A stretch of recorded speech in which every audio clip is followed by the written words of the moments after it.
Olá, você! Como você está? Eu espero que você esteja bem, em paz, mais uma vez. E hoje no nosso Café com Jesus, nós estamos fazendo aqui a edição de Êxodo capítulo 8, leitura e reflexão. Vamos lá então? A segunda praga, rãs. O Senhor falou a Moisés: vá ao faraó e diga-lhe que assim diz o Senhor: deixe o meu povo ir para que me preste culto. Se você não quiser deixá-lo ir, mandarei sobre todo o seu território uma praga de rãs. O Nilo ficará infestado de rãs. Elas subirão e entrarão em seu palácio, em seu quarto e até em sua cama. Estarão também nas casas dos seus conselheiros e do seu povo, dentro dos seus fornos e nas suas amassadeiras. As rãs subirão em você, em seus conselheiros e em seu povo. Depois o Senhor disse a Moisés: diga a Arão que estenda a mão com a vara sobre os rios, sobre os canais e sobre os açudes, e faça subir deles rãs sobre a terra do Egito. Assim Arão estendeu a mão sobre as águas do Egito, e as rãs subiram e cobriram a terra do Egito. Mas os magos fizeram a mesma coisa por meio das suas ciências ocultas. Fizeram subir rãs sobre a terra do Egito. O faraó mandou chamar Moisés e Arão e disse: orem ao Senhor para que ele tire estas rãs de mim e do meu povo, então deixarei o povo ir e oferecer sacrifícios ao Senhor. Moisés disse ao faraó: tua é a honra de dizer-me quando devorar por ti, teus conselheiros e por teu povo, para que tu e tuas casas fiquem livres das rãs e sobrem apenas as que estão no rio. Amanhã, disse o faraó. Moisés respondeu: será como tu dizes, para que saibas que não há ninguém como o Senhor, o nosso Deus. As rãs deixarão a ti, a tuas casas, a teus conselheiros e a teu povo. Sobrarão apenas as que estão no rio. Depois que Moisés e Arão saíram da presença do faraó, Moisés clamou ao Senhor por causa das rãs que enviara sobre o faraó. O Senhor atendeu o pedido de Moisés. Morreram as rãs que estavam nas casas, nos pátios e nos campos. Foram ajuntadas em montões. E por isso a terra cheirou mal. Mas quando o faraó percebeu que houve alívio, obstinou-se em seu coração e não deu mais ouvidos a Moisés e a Arão, conforme o Senhor tinha dito. A terceira praga, piolhos. Então o Senhor disse a Moisés: diga a Arão que estenda sua vara e fira o pó da terra. O pó se transformará em piolhos por toda a terra do Egito. Assim fizeram, e quando Arão estendeu a mão com a vara, feriu o pó da terra, surgiram piolhos nos homens e nos animais. Todo o pó da terra do Egito transformou-se em piolhos, mas quando os magos tentaram fazer surgir piolhos por meio das suas ciências ocultas, não conseguiram, e os piolhos infestavam os homens e os animais. Os magos disseram ao faraó: isso é dedo de Deus, mas o coração do faraó permaneceu endurecido e ele não quis ouvi-los conforme o Senhor tinha dito. A quarta praga, moscas. Depois o Senhor disse a Moisés: levante-se bem cedo e apresente-se ao faraó quando ele estiver indo às águas. Diga-lhe que assim diz o Senhor: deixe o meu povo ir para que me preste culto. Se você não deixar meu povo ir, enviarei enxames de moscas para atacar você, seus conselheiros, seu povo e as suas casas. As casas dos egípcios e o chão em que pisam se encherão de moscas. Mas naquele dia tratarei de maneira diferente a terra de Gósen, onde habita o meu povo. Nenhum enxame de moscas se achará ali, para que você saiba que eu, o Senhor, estou nesta terra. Farei distinção entre o meu povo e o seu. Este sinal miraculoso acontecerá amanhã. E assim fez o Senhor. Grandes enxames de moscas invadiram o palácio do faraó e as casas de seus conselheiros. E em todo o Egito a terra foi arruinada pelas moscas. Então o faraó mandou chamar Moisés e Arão e disse: vão oferecer sacrifícios ao seu Deus, mas não saiam do país. Isso não seria sensato, respondeu Moisés. Os sacrifícios que oferecemos ao Senhor, o nosso Deus, são um sacrilégio para os egípcios. Se oferecermos sacrifícios que lhes pareçam sacrilégio, isso não os levará a nos apedrejar? Faremos 3 dias de viagem no deserto e ofereceremos sacrifícios ao Senhor, o nosso Deus, como ele nos ordena. Disse o faraó: eu os deixarei ir e oferecer sacrifícios ao Senhor, o seu Deus, no deserto, mas não se afastem muito e orem também por mim. Moisés respondeu: assim que sair da tua presença, orarei ao Senhor, e amanhã os enxames de moscas deixarão o faraó, teus conselheiros e teu povo, mas que o faraó não volte a agir com falsidade, impedindo que o povo vá oferecer sacrifícios ao Senhor. Então Moisés saiu da presença do faraó e orou ao Senhor, e o Senhor atendeu seu pedido. As moscas deixaram o faraó, seus conselheiros e seu povo. Não restou uma só mosca, mas também dessa vez o faraó obstinou-se em seu coração e não deixou que o povo saísse. Senhor, nosso Deus, muito obrigado pela leitura que nós tivemos hoje. de Êxodo capítulo 8, Senhor. Agora, Pai, pedimos a Tua intervenção através do Teu Santo Espírito para nos dirigir nessa reflexão aqui que iremos fazer. Clareia, direciona, dirige os nossos pensamentos e também a nossa reflexão aqui, em nome de Jesus. Amém. Meus amigos, palavra que mais tem nesses capítulos que nós estamos lendo aqui nesses últimos é obstinado, né? Irredutível. Ali está numa situação que não admite nenhuma conversa. E o capítulo 8, então, dá a continuidade do confronto entre Deus e o faraó, registrando segunda, terceira e a quarta pragas que atingiram o Egito. O texto destaca então esse endurecimento do coração do faraó, essa obstinação dele e a incapacidade dos magos egípcios de competirem com o poder divino. Olha só, agora começa a dar problema. E a clara distinção de que Deus faz entre o seu povo em Gósen e os egípcios, a separação, né, da bênção, da proteção divina e os egípcios. E aqui nós temos aquele resumo famoso que nós separamos então por textos. O texto aqui de Êxodo 8 tem 32 versículos, começando então a primeira parte aqui do Êxodo 8, do 1 ao 15, nós vamos ver uma ordem e uma advertência. O Senhor ordena então que Moisés diga ao faraó, ali no versículo 4, deixe o meu povo ir para prestar-me culto. Caso recuse, todo o território do Egito seria castigado com rãs, que invadiriam desde o palácio até os quartos, os fornos, as amassadeiras e assim por diante. E aí o que acontece é que Arão estende ali então a mão com a vara sobre as águas do Egito e as rãs sobem, cobrindo a terra, gente, um monte de rã. E os magos egípcios fazem o mesmo por meio das suas ciências ocultas, ali também fazendo subir rãs, aumentando o problema, mas sem conseguir retirá-las. E no versículo 7 o texto registra então que eles usaram, né, as suas ciências ocultas e fizeram subir as rãs também. E o que acontece? Olha só que grande ironia bíblica e prática está aqui. Os magos, eles não conseguiram melhorar a situação, conseguiram fazer o quê? Piorá-la. Eles não conseguiram fazer cessar a praga, não conseguiram trazer alívio, tanto é que o faraó não pede aos seus próprios magos que retirem as rãs.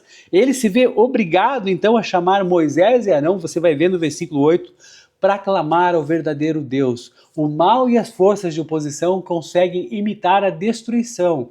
Olha só, presta atenção nessa frase. O mal e as forças de oposição conseguem imitar a destruição, mas, porém, contudo, entretanto, todavia, não tem o poder de restaurar ou trazer a paz. Que fique bem claro isso para você. Depois tem a questão da negociação, né? Faraó então cede momentaneamente, chama ali Moisés e Arão, Senhor, ore para o Senhor para que tire as rãs de mim e do meu povo, prometendo deixar o povo ir para oferecer sacrifícios. Moisés permite que o faraó escolha o momento do clamor. É agora que o senhor quer? O senhor quer que seja amanhã? Como é que é isso aí, seu faraó, né? Para que ele saiba que não há ninguém como o Senhor, o nosso Deus. O momento escolhido é amanhã, o dia seguinte.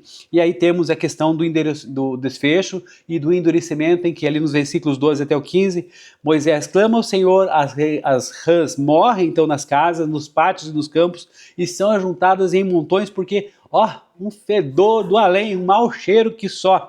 Contudo, ao ver que houve alívio, o faraó se obstina novamente, endurece seu coração e não dá ouvidos a Moisés e Arão, conforme o Senhor tinha dito. E aí a terceira praga, né? Vamos ver, os piolhos. Melhor do que falar os piolhos, né? Então vamos mudar isso aqui, a segunda parte então da nossa reflexão, os piolhos. Êxodo do 8, do 16 ao 19, a execução sem aviso prévio ao faraó. O Senhor ordena que Arão estenda a vara e fira o pó da terra, e o pó se transforma em piolhos, um monte de piolhos infestando homens, infestando animais por todo o Egito. E aí a grande sacada, versículo 18. Os magos tentam produzir piolhos com as suas ciências ocultas, mas não conseguem. E por que não conseguem, gente? Olha só, a transição da segunda praga, que são as rãs, para a terceira, os piolhos, marca um ponto de virada definitivo aqui em Êxodo 8. Presta atenção.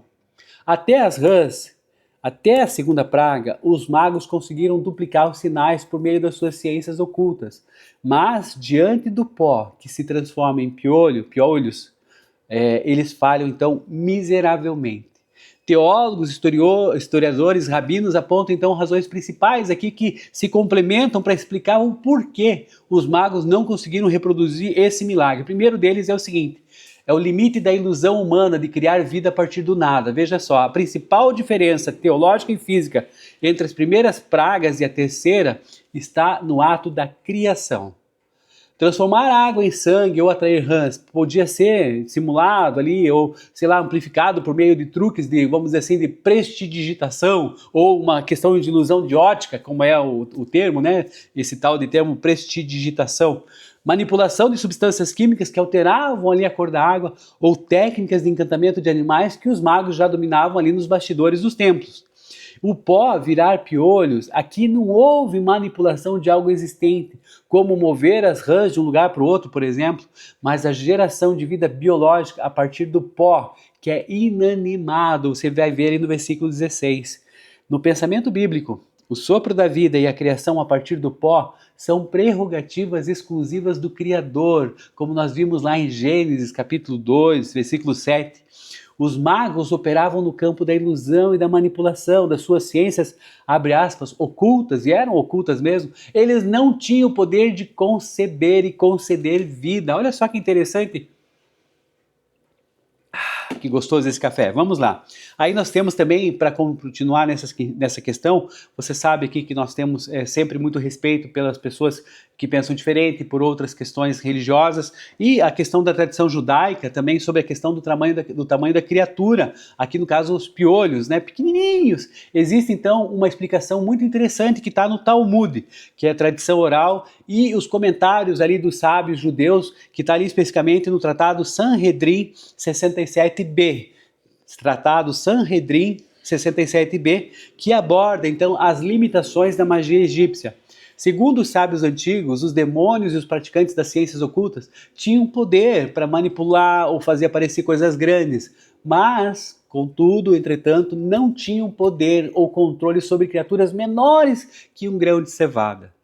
Como os piolhos ou os mosquitos, né, dependendo da tradução aí que você utilize, desse hebraico quinim, eles são minúsculos. Os truques de mãos dos magos e as forças espirituais com as quais supostamente operavam simplesmente não conseguiam focar, manipular ou replicar algo tão microscopicamente difuso por toda a Terra. Que interessante, né?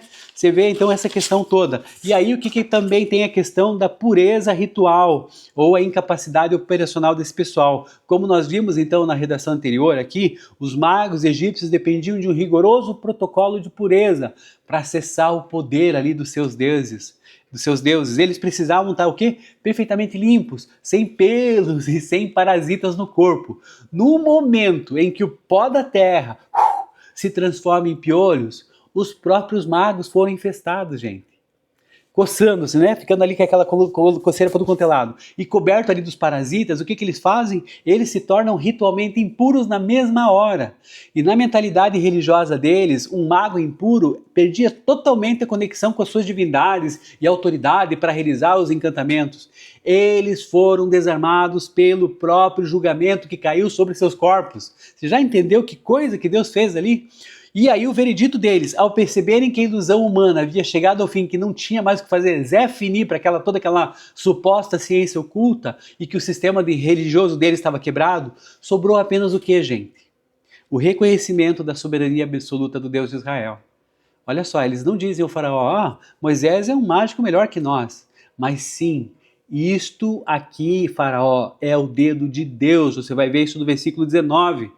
E o que está acontecendo? Eles admitiram então que diante de um poder criador e de uma ordem de grandeza que transcendia completamente qualquer tipo de feitiçaria ou força natural, só restava uma questão a falar. Isso é o dedo de Deus. Os próprios magos, feiticeiros ali, né, do faraó, reconheceram que Deus estava nessa jogada, Deus o nosso Senhor. E apesar disso, o coração do faraó permanece obstinado. Lembra que eu falei dessa questão? E é endurecido de uma maneira totalmente complicada. Por quê? Porque nós vamos ter agora a quarta praga, ali dos versículos 20 até o 32, então da terceira parte, a última parte da nossa conversa aqui. Há então a questão de que logo cedo Moisés confronta o faraó à beira do rio e Deus adverte ali sobre a vinda de grandes enxames de moscas, mas estabelece ali um marco teológico prático essencial. a terra de Gozem, que nós já estudamos aqui, né, em Êxodo, onde habita ali o povo de Deus, estaria totalmente protegida. O Senhor afirma: dessa forma saberá que eu, Senhor, estou nesta terra, farei distinção entre o meu povo e o seu.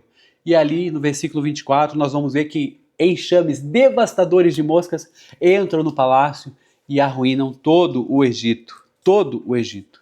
Aí vemos depois dos versículos 25 a 27 que Faraó propõe que o povo ofereça sacrifícios ali mesmo no Egito, mas Moisés recusa com base na ética, olha lá, pensando, antevendo todas as coisas que o Faraó acho que já não estava nem mais na razão dele, né?